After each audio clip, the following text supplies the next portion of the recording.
Hello everyone, it's Lach here and I'm back with another video, and today we're playing a very unusual modern deck in Blue-Red Prison. This is an artifact prison deck. What that means is that we are not trying to win the game in a hurry, we are just trying to stop our opponent from winning, and we just very slowly win, sort of like an afterthought in like the millionth turn. So how do we do this? We've got a bunch of artifacts designed to lock people off of their win conditions. If those win conditions are attacking with creatures, we have Ensnaring Bridge. If they're trying to hit us in the face, we have Witchbane Orb. We have 4 copies of Chalice of the Void. We also have Hate for Graveyards in this Tormod's Crypt. And then we have Damping Sphere for decks like Tron and Storm. We also have a card like Sorcerous Spyglass to shut off certain problematic cards. Finally, we have Crucible of Worlds, which when combined with the Tectonic Edge, Ghost Quarter, and Field of Ruin in our deck, enable us to destroy all of our opponent's land, no matter what they're doing. Alright, so I've got a crazy collection of artifacts. It's a bit all over the place, but this is a pretty cohesive deck, and the way we achieve consistency and a cohesive game plan is through all of our support cards and our tutor effects. The tutor effects are most important. We have Whir of Invention. We have Tezzeret the Seeker, which is very, very similar to Whir of Invention, also acts as a win condition with that ultimate eventually. We also have Teleria West. This finds any 0 mana spell, or also can find a land. One of our tutors is a land, Inventors Fair. This can find any artifact. So basically we have tutors upon tutors upon tutors upon tutors, one more being the expedition map, which can get the Inventors Fair, and that allows us to find whatever artifact we need to shut off whatever our opponent's doing. How do we support all these tutors? We have Mox Opal to put us a turn ahead on the mana curve, because a lot of these are expensive. We have Mishra's Bauble to turn that on, and to tap for the Improvise of Whir of Invention. Similarly, we have Tormod's Crypt and Welding Jar to help power out these cards. And Welding Jar also protects them to keep us in the game. Finally, we have Engineered Explosives and Pyrite Spellbomb in the deck. These cards basically allow us to slow down whatever the opponent's doing, keep us alive until we can set up a prison lock. Occasionally, explosives can also get rid of something really troubling that the opponent has in play. Alrighty, that's the main deck. Sideboard of this deck, we have even more ways to protect our artifacts, anticipating a lot of artifact hate out of the sideboard. That means we have a Padim. We don't have any creatures in our main board. We have a couple in our sideboard. The idea is people won't have creature removal, especially for non-artifact creatures post-board. We then also get our Welding Jars and our Spells Kites to help protect our artifacts even more. Then we get the red part of the deck. As well as the Pyrite Spellbomb, we get Girapur Ether Grid, another win condition which can win through Stony Silence, can control any board really, really nicely, and of course just kill the opponent. We then get another Tezzeret for the grindy matchups. We get additional hate cards like our Grafdigger's Cage, for graveyard decks or collected company, those sorts of decks. We also get Defense Grid for counter magic and Sun Droplet to help us against the aggro matches, and then just a Torpor Orb for things like humans with lots of enter the battlefield effects. And that rounds out the deck. There's a lot going on here. These games are going to be slow, so I can't promise I can keep it down to half an hour this week, but I'm going to do my best to make this as great for you guys as possible. So I hope you'll join me for some matches. Alrighty, welcome to round 1. We are on the draw playing Blue-Red Prison, and this is a keep. Our opponent is going to be on Affinity, and this could be tricky for us because we may struggle to empty our hand for these Ensnaring Bridges. But in the dark with this deck, you always want to be able to cast Ensnaring Bridge on 3. If you can do that, you keep the hand. Alright, and the opponent has gotten an insanely quick start here. They do have a start though, which could be very weak to me cracking this Engineered Explosives on 0, which I can't do until next turn. So I'm going to plan to do that. Hopefully we draw some more lands very quickly. But the explosives would kill their only mana source and their 2 Midnights at this point. And there's an Arcbound Ravager from the opponent too, which is bad news for us because that means they'll have a very, very large creature left over from our explosives. We do take 2 damage right away, down to 18. Right, and we draw Chalice of the Void. Alrighty, so I am going to cast my Engineered Explosives for 0 and sacrifice it immediately. Opponent's going to put a couple of counters onto their Ravager, giving them a very quick claw. And now what I'm going to do, just to try and stifle my opponent's development, is I'm going to play a Chalice of the Void for 0 in case they draw more 0 drops, especially more Mox Opals, and I'm going to play my Welding Jar out first. So if I draw a land here, and get to play this bridge, their Ravager is too big to attack, which is very good news for me. It does find a Signal Pest though, which is extremely good against Ensnaring Bridge. So even if we draw a land, we won't be out of the woods, but it will be a big start. Come on, deck. I don't think it's gonna be. I don't think it's meant to be today. Yeah, and there's a Cranial Plating too, which would also get them away through the bridge. So if we'd drawn a land there, I think we would have been in a really good spot to actually win this game. But as it stands, it's just not going to happen. So we do finally get the land a turn late, but it's not going to matter. Yeah, I don't actually want to show them any more of my deck, so I'm just going to concede before I show them anything else. Alrighty, so I've got a lot of sideboarding to do against this matchup. We're going to get ourselves a little bit Lord of the Ground, a little bit better against the aggro decks. We are going to bring in a couple of Sun Droplets, a couple of Spells Kites, a couple of Welding Jars. We want to protect our life total and our artifacts. These cards help with that. We also get Revoker to help with their activated abilities like Steel Overseer, Arcbound Ravager, Cranial Plating. Those are the big ones. And then we get Girapur Ether Grid, which can clean up everything in their board, basically. Taking out, we're bringing out some Chalice of the Voids. It is a very high variance sort of card, because you want to put it out in like 0 on the play, ideally on turn 1, and then it can ruin their draw, but sometimes they just don't have a 0 drop, and you've just wasted a really important slot in your deck. We also don't care about a Graveyard Hate or Damping Sphere. Witchbane Orb can stop Galvanic Blast, but that's very unlikely to be the difference, especially when we can tutor up our 1 Chalice that I'm keeping in the deck to put on 1 if we need to, if our life total does get very low. Also just bringing out Expedition Maps and Tezzeret because they're just very slow. If that's the sideboard plan, let's jump into game number 2. Alrighty, so for game number 2, we've got a much more cohesive hand, a much more reasonable hand than we had for game number 1. It's going to be land and go for the first turn, but from next turn we'll start to get to play some pretty impactful spells. Alrighty, opponent's going to go off a little bit here. It's going to be 4 cards.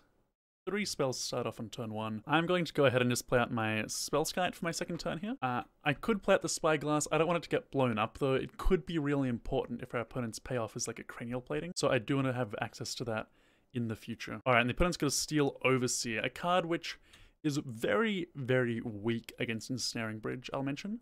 And I might actually not even play the bridge because I want my opponent to activate this Overseer to bring this pest above 0 power. Alright, so we drew a Chalice for turn. So I'm going to shock here, and I'm actually going to play my Chalice of the Void out on 1, and then play my Sorcerous Spyglass off the Mox Opal. Remember, we have almost no 1-drops left in our deck, and these are the cards that we care about. So Cranial Plating, Arcbound Ravager, these are the really scary cards in our opponent's deck. So we kind of need to deal with both. We do have a Whir of Invention though in hand, so we can deal with whatever one we don't name right away. Yeah, and I'm going to name Cranial Plating because I think it's slightly more pressing of the two. Alright, opponent's playing the Ravager, of course. Alright, the opponent's making their attack with their Signal Pest. I can't block, of course, so I'm just going to be taking a little bit of damage here. And the opponent looks like they're going to activate their Overseer. This is really good for me. Alrighty, and we drew Pyrite Spellbomb for turn, which is one of the only spells that will get countered by our Chalice. But I am going to cast it because I do need to play out my Ensnaring Bridge here. And I do want to have my hand as empty as possible. The opponent's getting in here. By my count, I think I'm not quite dead. I think they're just short of lethal in this attack. So they're not going to use their Ravager or their Overseer. They're just hoping I can't empty my hand, but I can always whir for a Bottled Cloister to guarantee that I can, and I can anyway. The question now is, would I rather get a Cloister or would I rather, say, get something like a Welding Jar? With the Spells Kite already in play, I'm just going to go ahead and grab the Cloister. This will help me to draw the rest of what I need to lock them out as quickly as possible. So if you don't know, just bringing up Cloister now, just to show you what it does, it basically means my hand is always empty under Ensnaring Bridge, and I draw 2 cards a turn. Right, and we draw a backup Ensnaring Bridge, which is pretty good news. We also have this Tectonic Edge ready to go if our opponent plays more lands, still than any man lands. Right, now our opponent's going to activate their Overseer.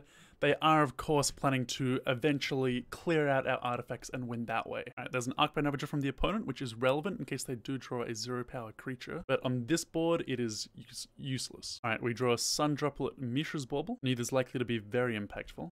Alright, in my opponent's upkeep, I'm going to Bauble them, see what they're going to draw for turn. Just a land. And opponent's just going to keep using their Overseer, keep upping up. Alrighty, and we finally got a big draw. We got Girapur Ether Grid, which I could use to start trying to shoot down these creatures, but they're so large that I think a much better use is going to be to just shoot the opponent and try to kill them. Also going to get a Welding Jar from my West using the Transmute ability to give myself some extra protection. And the opponent scoops it up with all of my protection, the Chalice, the Jar, the Spells Kite, and now the Ether Grid to kill them.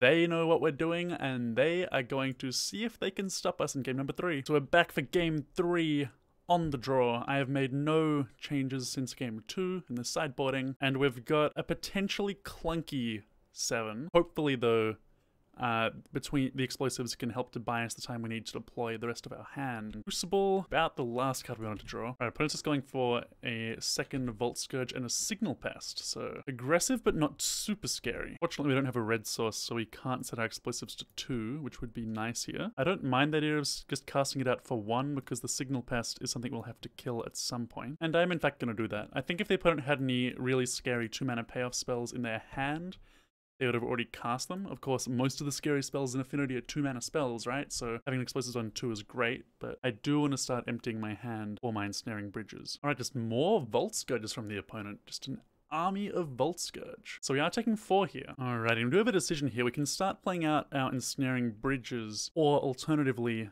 we could just play out a Pyrite Spellbomb and blow up the explosives. The explosives would save us 3 points of damage. We are planning to take 6 right now as things stand. I think the best plan is probably to play out the bridge here. I am trying to build towards getting a Cloister down to empty my hand, just because this hand is so full of expensive spells. I can get the Cloister down next turn if I draw a 0-mana artifact. Okay, we're taking our 6 damage. Turn is ours. Chalice of the Void. That's actually a pretty good draw, because that does count as a 0-mana artifact. Opponent didn't play anything last turn, so this is really scary, right? Because we're now at a point where if our opponent's last card is something like a Wear Tear or an Ancient Grudge, we're pretty dead, because if we get our Cloister out, we can then have our hand exiled, then they get to kill the Cloister. Suddenly we lose our entire hand forever. So it's a tricky spot. It's a tricky spot, but I think we have to go for it because we're getting way too close to dead. Does mean we have to cast the Chalice for 0, which is not ideal at this point in the game. I'd love to be able to put it on 2, but I think there's just too much risk of us dying next turn if we do that. So we'll whir for 4, get our Cloister, and just pray for the best. Alrighty, so our opponent did not kill anything on our end step. On their passing to us, so it looks like they don't have anything yet. This is huge. This is a really big moment. Now I can start gaining life with our Inventors Fair as well. And the opponent just conceded. Oh my god. Yeah, we would have still been at high risk to an Ancient Grudge. And that is the primary win con of the prison deck, right? Make the opponent 2 boards so that they run out of the will to continue. Alrighty, we are back for round number 2 with Blue-Red Prison. I said we keep any hand game 1 in the dark with a turn 3 bridge. This is a turn 3 bridge hand, so let's see if that is good enough. I don't see any reason to play out any additional spells in my first turn here. Alrighty, opponent's playing Noble Hierarch. Could be anything, although that is a Temple Garden, so probably a Collected Company deck. Okie dokie. So I am going to run out my Damping Sphere. It looks like it'll be pretty much useless in this matchup. Okay, opponent's going to a Kitchen Finks now, so it looks like they might be a Abzan company deck, I assume.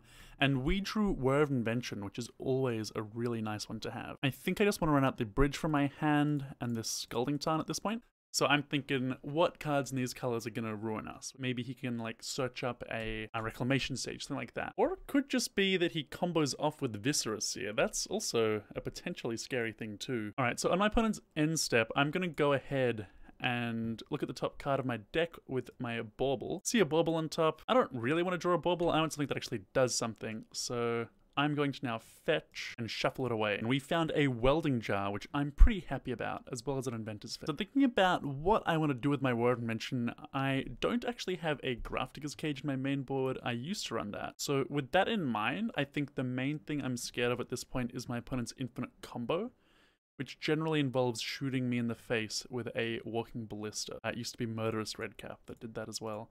So with protection for my bridge already in play, I'm just going to whir for 4 right now and grab myself a Witchbane Orb. Alright, and that resolves. So we're going to get our Witchbane Orb, and the opponent is going to cast a Chord of Calling for 2 on my end step. Finds them a Vizier of Remedies. But this is going to take a while. The opponent has the Infinite Life, Infinite Scry combo, but I don't actually know if they have any outs to what I'm doing right now. And I don't care about them having infinite life because my intention is to mill them with Ipnu Rivulet. Alright, opponent finally put something on top of their library. The opponent kept a collected company. Let's see if they can hit anything that matters. Looks like they get to rebuy the company and a land, but neither of those things actually matter as far as I can tell. Well, they could rebuy their cord if they have something to cord for, which seems more likely, yeah. And this quarter calling should reveal if the opponent actually has any chance of doing anything this game. Alright, that's going to be a cord for 1 from the opponent. Just a noble hierarch. This means the opponent appears to be on the attack with noble hierarch to win the game plan.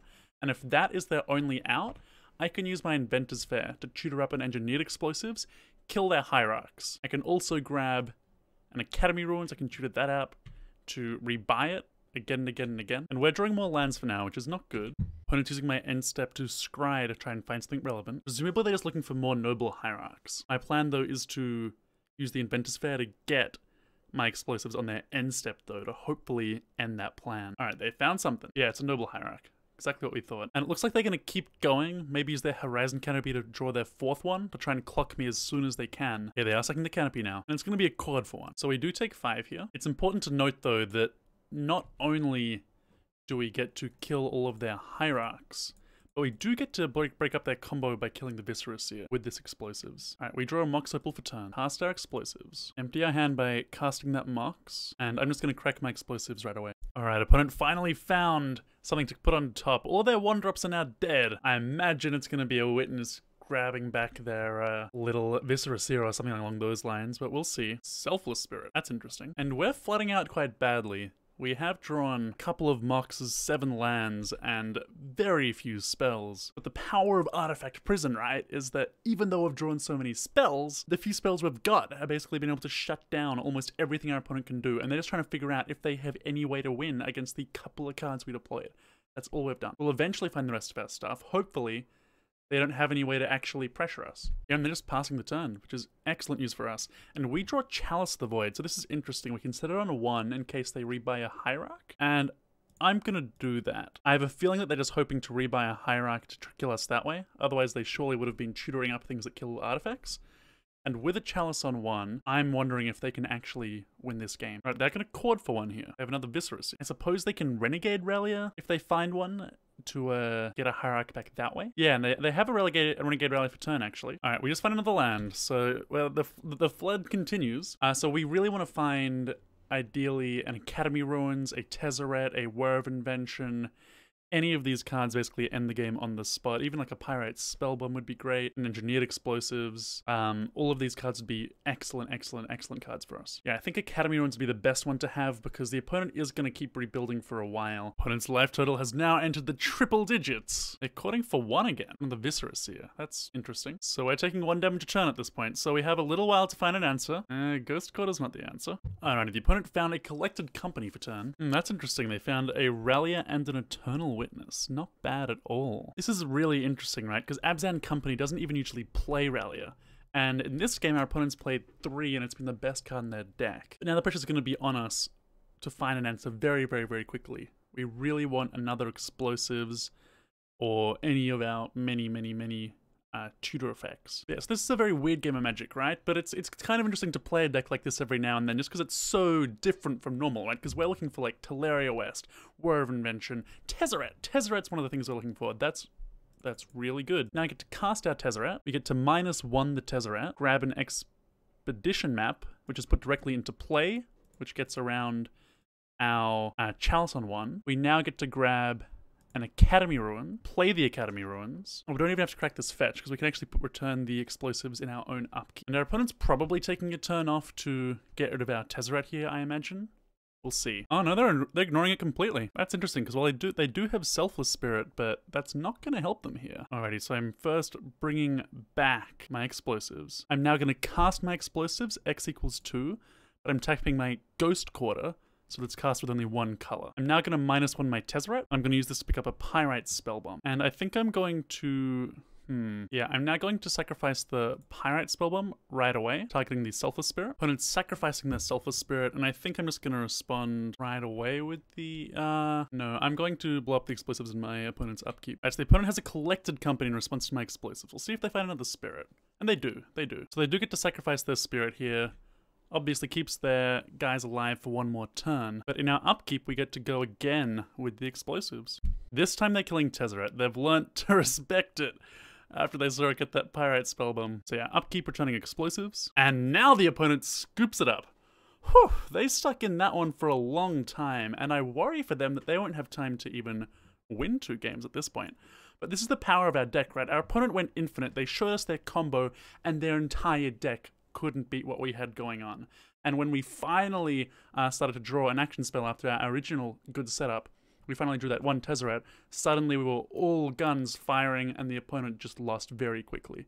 So that is the power of Prison, as we're 1-0 up in round number 2. Uh-oh, woes of recordings. So I was getting ready for game number 2. I just finished my sideboarding. I was just recording the part where I talk you guys through it, and I actually ran out of time to sideboard while I was doing that. So that's a little dicey. The plan was going to be to bring in Welding Jar, Spell's Kite, Phyrexian Revoker, Grafdigger's Cage, Ether Grids, and Padeem. A lot of cards were coming in, and I can't tell you all the cards that are coming out off the top of my head, but Tormod's Crypt is one of them. Alright, so with the draw we've got going on right now, I'm actually going to cast the Crypt, because it's not actually terrible against them. It interacts quite nicely with what Viscera Seer does, so I don't mind casting it out here. The reason I was cutting it was because Grafdigger's Cage was so much better, and I was actually struggling to make enough cuts for all the cards I wanted for the matchup. So I think our deck's still reasonable against them, but I did certainly want to cut some cards like Chalice of the Void. Alright, so Vizier from the opponent. So they're most of the way to comboing. But of course I can interrupt their combo anytime I like. They're just gonna land on top, so nothing to worry about. Oh, Spyglass is a good draw, and so is Explosives, so that's quite nice for us. I imagine we'll only be setting Explosives to 1 and not 2 at any point. But I'll go ahead and play my Spyglass. Collected Company, okay. I'm just gonna name Viscera Seer. Break up their own combo. Alrighty, opponent's cracking in. We take 3 down to 16. There's the Vizier of Remedies that we already knew about. Now I get to spend the turn running out our Ensnaring Bridge. I could play the Explosive for 0, but I really don't want to, because they can still attack anyway, and I want to actually utilize that at some point. Probably on 1. If we draw a Mox Opal, we can Tezzeret next turn. The Steam Vents. Alright, I'm gonna run out the Explosives on 1. Be very surprised if I want to set it on another number. And now the opponent gets to Company. Good news is anything with more than... Okay, that's a bit scary. So the good news I was going to say is anything with more than 2 power can't attack. So there was no real risk of us dying there. And the opponent does have infinite mana now, so if they have a payoff, we could be in a lot of trouble. And Duskwatch Recruiter. This being a post-sideboard game, we are probably dead to this. I do want to see what they've got though, so I'll update you once they show us. Alright, and the opponent just revealed a Walking Ballista, so they're just going to shoot us dead. That's okay, we'll actually get to sideboard for our next game. Alrighty, so showing you the actual sideboard plan this time round. We get to bring in an Ether Grid, which seems sensational. Revoker, extra, effects for the Seers and their Devoted Druids and Ballistas and things to name. Duskwatch Recruiter, all good cards to name. Torpor Orb shuts down most of what they do. We're bringing in a Spell's Kite, a Welding Jar. Don't have room for both. I would kind of like both, but because we are afraid of some artifact destruction. Although the Pithing Needle effects can also hit the Kasali Pride Mage that we just saw. We also get Padeem for more artifact protection, and that's about it. Grafdigger's Cage, of course, is the probably the best sideboard card here, but they all seem very good to me. Cuts are mostly Chalice of the Void, Crucible of Worlds. I don't think we need that to win here. Don't normally cut it because it's a win con, but I think it's okay to cut here.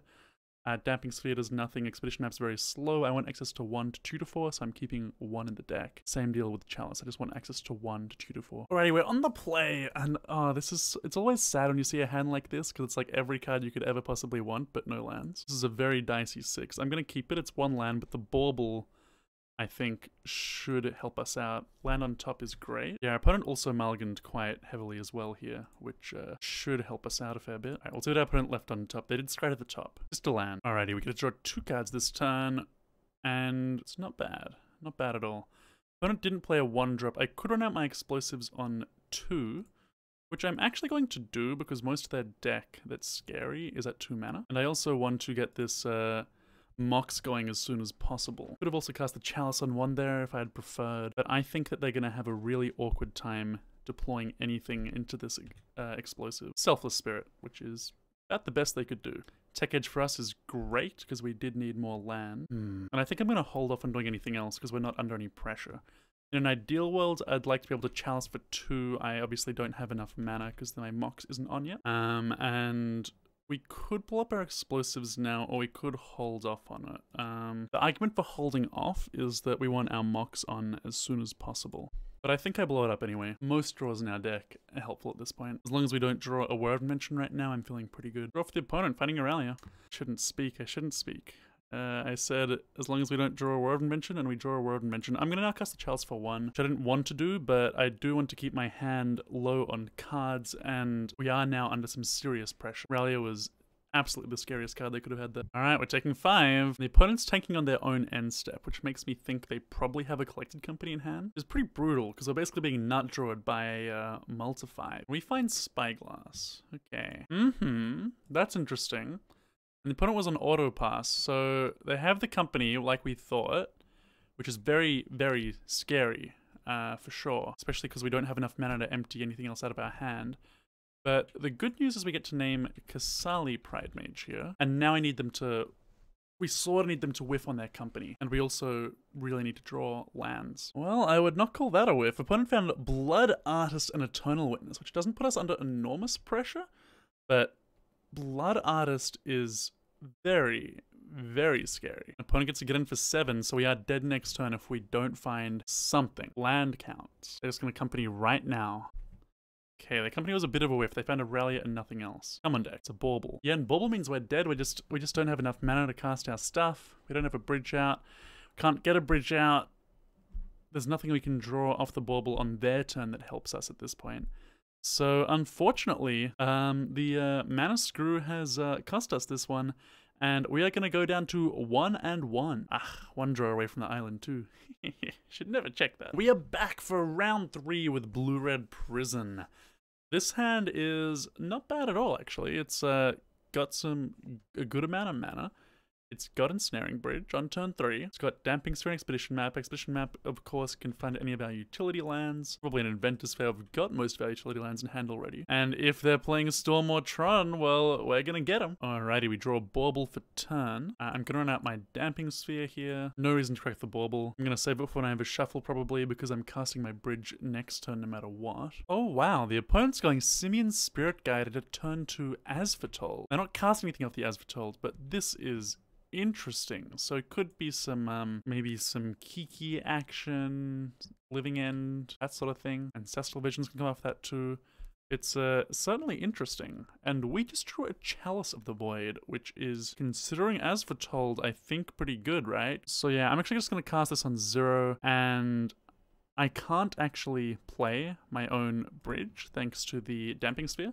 But I think I'd rather get the Chalice out because they have no pressure on us anyway, and I think that the Foretold usually means that 0 mana spells are going to be the best spells in their deck. And because I'm still trying to empty my hand, I don't think I am actually ready to crack the Bauble or the map yet. Alright, Spyglass is interesting. We'll try for a bridge, see if it resolves. Alright, so I've got bridge down. The opponent's just passing back to us, so very confused as to what's going on in their hand. So it'll be good to take a look with that Spyglass, in all honesty. And I think I should just not Bauble until I figure it out. So I'm just going to hold off on that for now. Alright, and here we go, yeah. So it's what I thought. It's Deceiver, Exarch, Goryos Vengeance. They play Living End in this deck as well as Ancestral Vision for the Foretold to abuse.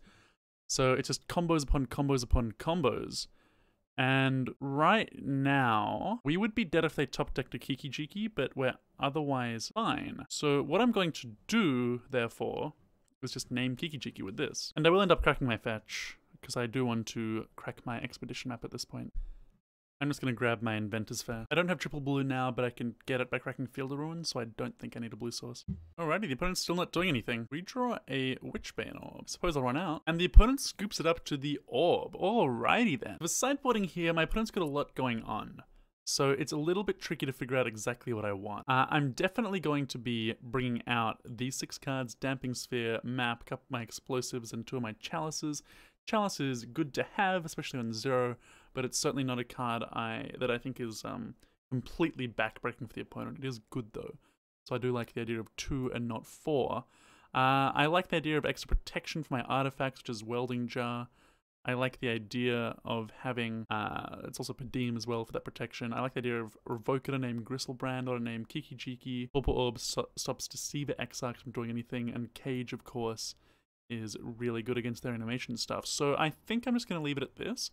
I kind of also want all of the cards in this pile, but I think it's better to probably leave the deck more intact rather than just go too aggressively with my cuts. Alrighty, and we have a pretty good opening hand for game number 2 here. Mox should be turned on early as turn 1 if we want it to be. Ooh, second Mox is less good though. I'll probably hold on to that to ramp out my Tezzeret nice and early. So for now I think I'll just play out the map and hide everything else for the time being. Opponent's just passing over to us. I'm gonna run out my 0 drops here, turn on my Mox Opal if it resolves. If you wanted to counter it, I'd be pretty happy having a second one. And now he gets run out our Ensnaring Bridge. Oh, and he is going to actually counter with an Izzet charm on the Ensnaring Bridge. That seems alright though, we can always find another one with our Tezzeret. And the opponent's got a Faithless Looting. We are shields down. If they do Goryos Vengeance us here, that'll be scary, but it's not to be. Just pitching a Exarch and an Ancestral Vision. I'm gonna crack my Bauble now. My opponent's got land on top. Alright, and we drew a Bridge and a Spellbomb. Not bad. So I think I'll just play out my Bridge and I'll play my Teleria West as a land. Guarantees me Tezzeret mana next turn. There's the Foretold from the opponent. Yeah, they're gonna Ancestral Vision, which makes sense. They're just a scarred one. Draw 3 is not half bad. And we draw Spyglass, which seems pretty reasonable too. So I think I'm actually just going to lead on that and see what they've got going on. Ooh, Engineered Explosives, got Goryos and Faithless Looting. Yeah, I cut my own explosives, so I'm pretty happy to name explosives here. I am now going to crack my Expedition map, grab Inventors Fair, and run out my Pyrite Spellbomb. It's possible I should also cast the Mox Opal so I can hold up an activation on it. That would insulate me against my opponent getting a Kiki-jiki here. But yeah, with them casting Ancestral Vision, which they just drew, I should be safe this turn. Unless they Faithless Looting, then Goryos Vengeance, but even then they'd be getting like a Griselbrand that couldn't attack, so I think we're okay. Alrighty, opponent's shocking and passing back to us. So I think their plan is just to Deceiver Exarch here. And I'm also going to play around an Izzet charm by casting out my Tezzeret using Mox Opal, so I'll have 2 mana left over after I cast it out. I've basically got like a surplus of mana here, which is why I'm doing this. And if I can play around a card at a very low cost, I absolutely will. But our hand's now also empty, which is very good against Deceiver Exarch. And if they have a negate, which is a nuisance, but that's okay. Alrighty, it'll be an explosives for our opponent. So I do really want to find some protection for our Spyglass at this point. That's not bad. Alright, I'm going to cast out my Chalice of the Void on 3 here, which I'm super unsure about. I think it hurts them more than it hurts me, but it does hurt me. It means I can't cast a Crucible if I draw it naturally, which would be a bit of a disaster because that's my win con. I think our main win con's our opponent conceding this. That's okay. Alright, they're gonna loot, and they're gonna loot again. Got a Griselbrand in the bin now, so just in case you're wondering if that was really in the deck, it is there. The only times I've ever seen this deck played before, though, they've never actually run any real artifact hate, just repeal. So, I'm a little unsure as to what's going on with the opponent right now. We draw Phyrexian Revoker. Opponent did just put a Conflagrate in the bin, though, so this is not going to survive for very long. And opponent's actually going to respond with Goryos Vengeance on Griselbrand. That was probably going to be the name I chose. Let's see how many cards they draw. Oh, this is going to be a big Conflagrate. Wowee. Oh, I think the opponent just messed up though. They just activated Griselbrand twice. We have a Pyrite Spellbomb in play, so I just shoot them in the face with my Pyrite Spellbomb and oh, they are just dead. Oh my lord, what a blunder from the opponent. They got so greedy, they didn't look at what was on the board. So, wow, we just stole that one out of nowhere. Oh boy, so yeah, all right, we're 2-1 now. And this is a very interesting opening hand. I have a feeling we're supposed to mulligan it. I'm gonna keep it anyway though. The reason why I think we're supposed to mulligan it is that Chalice is just not that strong of a card in Modern. It's good in this matchup. This hand should be pretty good. Ooh, that's interesting. Opponent's playing an Expedition map. So I'd love to have a Chalice on 1 here, but I'd also love to Spyglass that map. So, would it change anything? I don't think so, because we won't have Mox Opal on, so we won't have triple blue next turn. So I think that means I have to Spyglass. Ours is mine, ours is mine. Yeah, this is excellent. So now I get to name Expedition map, and this will, unless the opponent top decks very, very, very well, this will take them off Tron for a bit, because they've just got a second copy of mine, which doesn't do anything, of course. A Tron at least. Probably just got to go Forest Sylvan Scrying, get a Tron piece, and then they're still not at 3 Tron pieces, so This is really good news for us. We also know the contents of their hand minus whatever they drew last turn, so that's good too. Alright, now I get to cast our Chalice on one, which turns off their Relic and their Chromatic Star, which is another win for us. We get to now turn on our Mox Opal. Of course, I had to tap mana to do that though, so that's why I said it wouldn't be really on this turn. I couldn't use it for Whir, is what I meant. But we can Whir next turn. And we have a Ghost Quarter in our hand as well, which means I can just go ahead and get Crucible Ghost Quarter and just start plugging away at the opponent's lands. Bauble's the draw, don't mind it. There we are, Whir for 3, grab, where are I? Crucible of Worlds. Play Ghost Quarter, and now we get to start Ghost Quartering some lands. And the opponent scoops it up. Alrighty, now that was an efficient way to dismantle Tron. I told you this deck didn't win quickly, and let's be honest, it's been a while to get us to round number 3. It probably hasn't been that long for you, but for me it's been hours to get this far. So, you know, turn 4 win, I like it, Alrighty, so the sideboarding is pretty clean against Tron here, so we get to bring out 7 cards, 2 Bridge, 2 Explosives, Witchbane Orb, Tormod's Crypt, and Spellbomb. We get to bring in a bunch of protection for our artifacts, the Revoker, just as another Pithing Needle effect, because all of their good stuff is activated abilities, you know, Khan's O-Stones mostly, but as we saw that game, Expedition Map 2. And then we get to bring in, of course, our Tezzeret as well, just to help us find some good silver bullets. Let's try it. So looking at this opening hand, this opening 7 for game number 2, I think this is a mulligan. And we have an interesting 6. I'm going to keep this one. It's 1 land, so we could get mana screwed. Ghost Quarter on top is perfect, though. Feeling much better now. The only thing that would make me a lot happier with this hand is if we had a couple of, if we could turn on Mox Opal in turn 1, but I can't really complain. Opponent's going to Sylvan Scrying turn 2. They haven't played any 1-drops yet. This is power plant, but that means they will not have Tron next turn. And that's very good news for us. We draw a Mox, which is not great, as I'm going to cast my Chalice for 1 right now. Our opponent's got 2 Tron lands, of course. We sort of knew that was coming. We draw an island, which is also very good for us. So we could go for a Revoker right now, and then we have the choice of naming Khan or Oblivion Stone. If they had an Oblivion Stone, they probably played already, right? So I think we go ahead and revoke Khan in this spot. That, of course, turns on the rest of our stuff. We could also play out a Bridge, or we could Whir for 2 in this spot. Oh, I did that wrong, didn't I? I think I was supposed to leave up the Ghost Quarter. I could start Ghost Quartering them next turn. As I could Ghost Quarter them this turn, I mean, keep them off Tron guaranteed. So that was definitely a mistake on my part. Playing the Revoker, I think, was good, though. I think naming Khan was right. Yeah, and I think I'm actually going to use up my Mox Opal here, just to cast my Ensnaring Bridge, not anything else. I can cast my Whir anyway next turn. I'm probably just going to get Crucible of Worlds and start Ghost Quartering my opponent. Thankfully, they didn't have the power plant. We did not get punished for our mistake. But with the Ghost Quarters about to start up, I am feeling pretty good about this one. We now get to Whir out our Crucible of Worlds, Ghost Quarter their Urza's Tower, bring back our Ghost Quarter, and pass to our opponent, knowing that there is no chance of us getting Tron to this turn. Opponent did find the power plant too. Wowee. Good timing. Everything is timed out really nicely for us. Oh, and a Welding Jar at the top too. That's perfect. Perfect. All right, let's kill that power plant. So our opponent is probably going to get up to maybe about 7 lands or something before they actually run out of basics. The Tron lists usually run 5, occasionally like 6 basics I've seen. So, you know, we're certainly not out of the woods yet. This Wormcoil does not matter against our Bridge, though, so that's okay. This Spyglass, though, is a really nice draw. Ugh, and that's the card we're scared of. It's a Worlds Breaker sitting in the opponent's hand. Worth noting, they need to top deck a land to be able to play that Worlds Breaker. I'm going to go ahead and name Oblivion Stone with my Spyglass. Ghost Quarter their Sanctum, because I don't want them activating that at any point. I'm actually going to Ghost Quarter their Forest, just in case I'm running 4 basics, but... Oh, they are! Oh, I was sure they'd be running 5, but this is very good news. Opponent on 4 basics means they are in big trouble. They get to Sylvan Scrying, but they are now just gonna keep losing lands as time goes on. They do find a Scavenger Grounds, though, which is a good target. So they're not dead yet. They're not dead yet, but they are very far behind. They're drawing a Relic, which they can't cast, so we've certainly got a few turns before we have to be scared of anything. Didn't find anything useful there, so we know they just drew a Relic.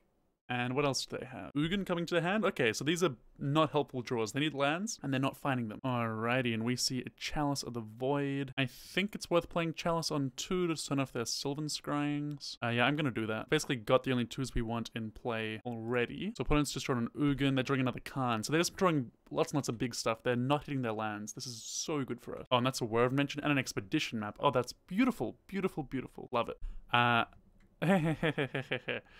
Yeah, about that expedition map. Good news is we didn't actually sideboard out any maps because they are pretty important in this matchup, helping us to find the pieces of land hate that we need. So I'm almost certainly going to whir for a map here, I think. Yeah, and we knew our opponent was going to be mana screwed because we saw the card on top of their deck. Just in case we decide we want something bigger, I'm going to whir for a high number. Like, I could get a Cloister, say, but I think all I really need is this map, and I'll start putting them out of the game. I don't, of course, have a second Ghost Quarter, so I can't kill all their lands, but I can kill their non-basics if I get a Tech Edge or a Field of Ruin. So yeah, we'll get the map. And in response to the map activation, the opponent concedes. Alrighty, Prison looking good. And with that, we have improved to 3-1. Let's see if we can 4-1 with this weird prison deck. We're here. Welcome back for round number 5. And that was my response to seeing this train wreck of a hand. This hand's not a whole lot better, but I think it's a keep. And not keeping a second Mox though. The explosives I think makes this keepable because we can hopefully buy a little bit of time against an aggressive deck. We're getting Thought Seized. Getting Thought Seized is never fun. Let's see what they take. Taking the Mox, which is... It does make sense. It's interesting. Gotcha, opponent. So I could run out this Mox just to laugh at their face. And you know, maybe they try to discard it again. I guess I'd do that. Because if they were scared of explosives, they would have taken it, right? So they're clearly not scared of it. And they can't discard my Teleria West no matter what. But we are playing against a Grixis deck, so I'm already feeling very, very afraid of Culligan's Command. I am a Grixis Control player. That's my #1 deck of choice. So I know the power of that card. That's an interesting spot. I kind of want an expedition map for a land, but that'll turn off my Mox, which is really awkward. I really don't want to turn off my Mox. I mean, I could get a Darksteel Citadel, but I need triple blue for Whir, so that's also not really helpful. I kind of need a blue land. So I think I just play this Teleria West. I was holding onto it in case we could transmute it later, but it seems like it's just going to be way too messy if I don't play it as a land. Alrighty, and we draw an island, which is pretty sweet. Opponent just played an Urborg though, which is not a card you usually see in Grixis decks, so this is curious to say the least. I'm kind of reluctant to actually use my Whir until I can figure out what's actually going on right now. This Thoughtscour might inform me. Snapcaster, Search for his counter. Okay, so it's just a build of control, I suppose, with Urborg in it, I guess. And what does that mean for this Whir is the next question. You know, only Whir for 3. Maybe it means Crucible of Worlds. I think it means I get Crucible of Worlds, actually. Which sounds funny, because it has nothing to go with right now, but I really want this to resolve. I've got the Welding Jar to protect it already, and I can map for like a Ghost Quarter or something and start protecting it, because I could get Bridge, right? And Bridge is always fine. Like, you might Tasker me and then I'll feel like an idiot. But if my aim is to be grindy, like if I'm against an actual control deck, then just sticking a Bridge is really weak. So I don't think I want to do that anyway. And I can always like map for an Inventors Fair if I need to go down that route. An Inventors Fair plus Crucible is really sweet. Going to tutor every turn, it's... Alright, the turn's back to us. Opponent's not casting anything, which is a little alarming. I mean, it shouldn't really be alarming, right? Okay, so I kind of want a Field of Ruin and start working on their lands that way, because I think I can make things really awkward for them if I start nuking their lands. They must have a bunch of basics though.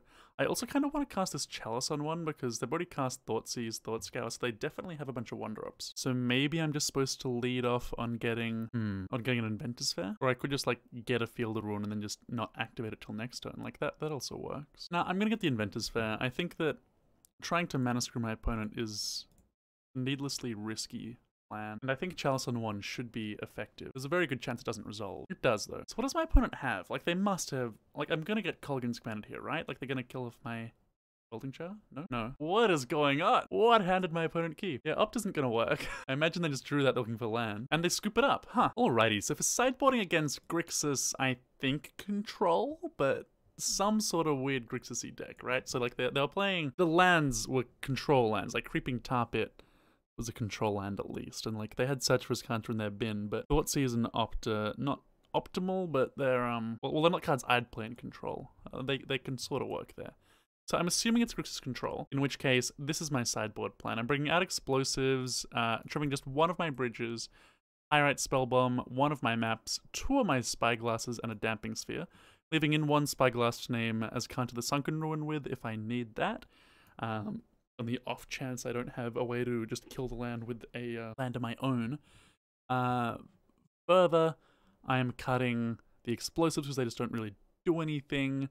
The same with the Spellbomb. The bridge is weak, but I need it in case they have like Tassigas or Young Pyromancers or something like that. And Damping Sphere doesn't really do anything. So that is the plan. Pretty good setup, although Grixis I think should still be scary for my deck because they are still presumably a Kolaghan's command deck. So we'll see how this goes. And our opening 7 is something I am going to keep. It's not something I'm going to be stoked about, but it's okay. None of our sort of grindy elements are in this hand, but we do have, you know, pretty good cards. And we can always get like a grindy lands. Yeah, so Academy Ruins is a grindy land. The other one's probably Inventors Fair, which is probably what I'll get off this map when I do crack it. Oh, I guess not. Our map's getting Ceremonious Rejection. All right, opponent.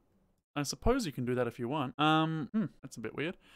So I could deploy my stuff, although if they get a rejection that, they must have more counter magic in their hand. And I reckon this Crypt is good against them, but it's not as good if it's sitting in play, right? Because then they can basically force me to crack it when they want.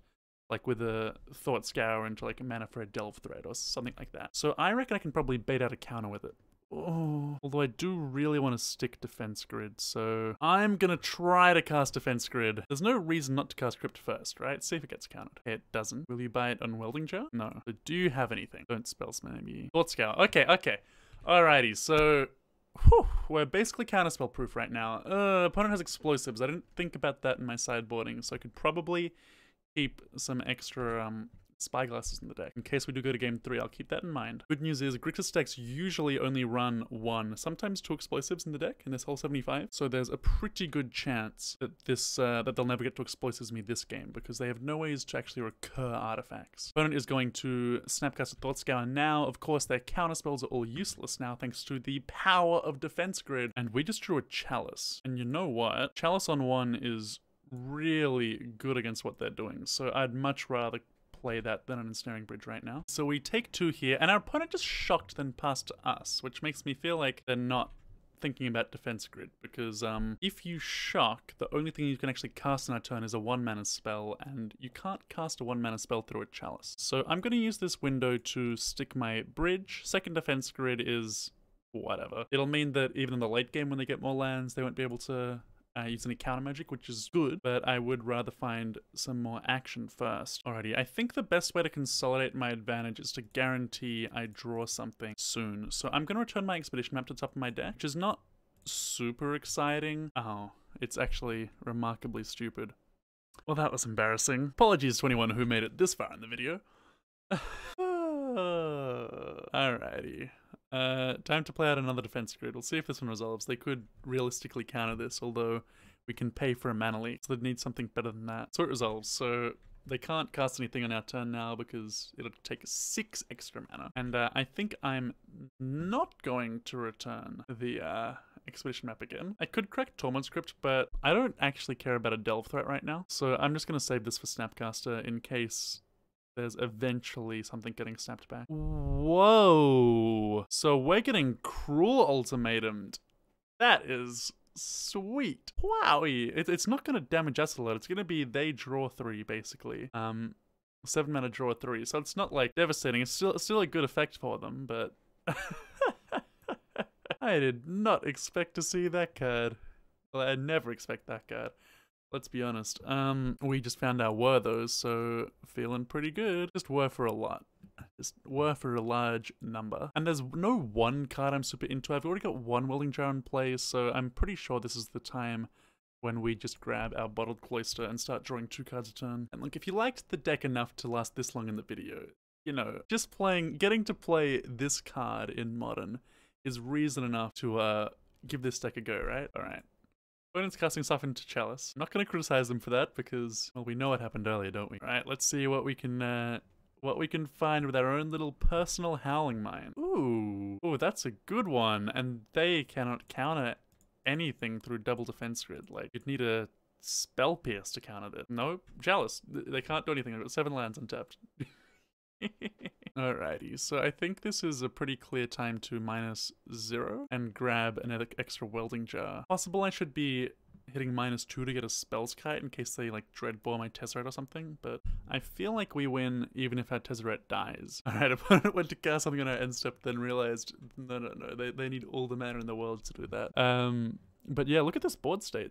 See how sweet this deck is? Okie dokie, so we are getting our Ensnaring Bridge bounced by a Cryptic, which is a very relevant interaction. And I imagine our opponent's using this to just kill our Tezzeret with the creeping top bit. Yeah, which is, you know, whatever. It means we can replay our bridge and keep that, and our opponent's basically back to square one, and they've spent a premium spell to trade with a premium spell which has already gotten me protection from the artifact destruction that they really need. The Tezzeret down. We'll find another win con. We'll find a Crucible at some point. Alrighty, we found Field of Ruin Expedition map. Not bad at all. The map will get counted, but is there any reason to hold it? I suppose there is a reason to hold it. If I get Draw Step Kolaghan's commanded, our opponent's now got 9 lands in play, so they have just enough mana to go Draw Step, K command, make you discard, so... also Cloister means it doesn't matter how many cards I have in my hand, right? So yeah, I should 100% be doing what I did. Alrighty, our opponent's going for a Snapcaster Mage now, which means we might finally get to use our Tormod's Crypt. Yeah, they're targeting Cruel Ultimatum. I'd rather they didn't do that. So yeah, our opponent's now got no graveyard, and I'd quite like to continue to control their graveyard, so I'm going to return the Crypt with my Academy Ruin. Alright, so we'll play out our